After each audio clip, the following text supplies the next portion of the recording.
news broke late last night at around 10 p.m. With a statement from the Wits SRC as well as Wits management with regards to the suspension of the Wits SRC president, of course, who's been on the front lines of the protest action that we saw beginning in earnest about 2 weeks ago. Of course, we saw scenes spilling out onto the streets of Braamfontein. We saw violent scenes taking place on Friday last week within the campus in front of the Great Hall, where there were hurling of rocks and bricks as well as water bottles at private security as well as campus security that have been stationed in and around the university. Now, as of yesterday, we have begun to see what looks like a de-escalation of protest action, and this follows some marathon meetings that took place over the weekend as well as yesterday, from what we understand, with the Gauteng Premier, that is Panyaza Lusufi. He was called by the Wits SRC to come and intervene essentially because there seems to be a deadlock between management as well as the SRC in terms of the issues around the accommodation crisis as well as historical debt. The SRC believes that all students, despite of their debt or being unable to pay the registration fee, they should be allowed to register, those who are eligible to register, up until they graduate. We have some who are, of course, in their final years and are unable to graduate due to their historical debt. Now, it seems that some headway was being made, but it seems that there's been a breakdown in communication between management as well as the SRC. We also saw some of these protesting students, led by the Wits SRC president, heading to the VC's home in Parktown.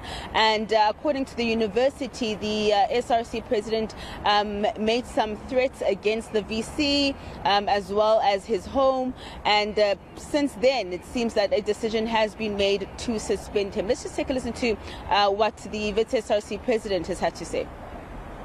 I've been expecting this. It has been a long time coming, and I knew exactly what I was getting myself in when I decided to run for election, and I knew exactly what kind of institution Wits University is. So I've been expecting this, and I've been threatened by expulsion and suspension and possible arrest by people from the university. So I've been expecting this. Now, Slee, what reasons have the universities provided us with in terms of Apiwe's suspension?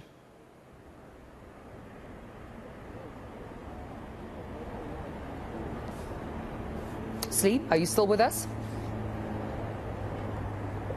Oh, it seems like we've lost Silindelo Masikane. Oh, there she is. Yes. Had a response from Wits management in terms of a statement with regards to the confirmation of Apiwe's suspension, and they're saying that he was alerted of a DC that he was supposed to attend. They even moved it to online to try and accommodate him, but he failed to appear, and therefore a suspension letter and notice was issued to him. From what we understand, he will not be allowed back on campus grounds until this matter is resolved. Let's take a listen. The university can confirm that it has suspended Mr. Apiwe Mnyamana today on the 6th of March. He failed to appear at a suspension hearing, which was scheduled for earlier today, despite having been provided with ample opportunity to make representations at such a hearing. The allegations against him are of a serious nature and relate to conduct that infringed on the rights of others, resulted in damage to property, and the intimidation of members of the university community, amongst other things. He will not be allowed to access any of Wits' precincts, participate in university activities, and engage in conduct which constitutes student privileges. He will also not be allowed to stay in Wits' residences until the legal process is finalized. The university will now allow the legal process to take its course. So, Slee, what then can we expect today?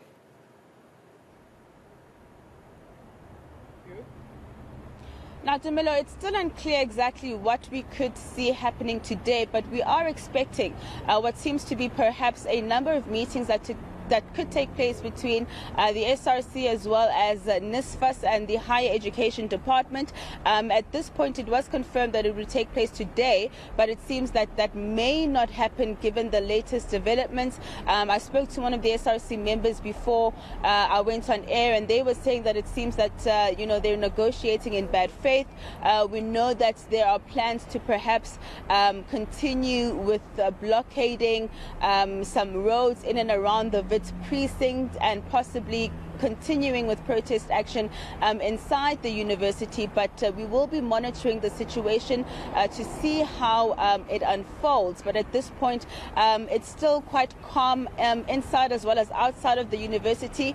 We have requested to make our way inside as well as to speak to the spokesperson of the university at a later stage today to get an update with regards to the suspensions, because the Wits SRC president isn't the only one who's been suspended, and of course we do know that the SRC has approached its legal representatives, that is Mabuza attorneys, to address the issues of these suspensions. We understand that a letter will be sent to the university or communication by the lawyers on behalf of the Wits SRC. So for now, we're on site and we are monitoring the situation.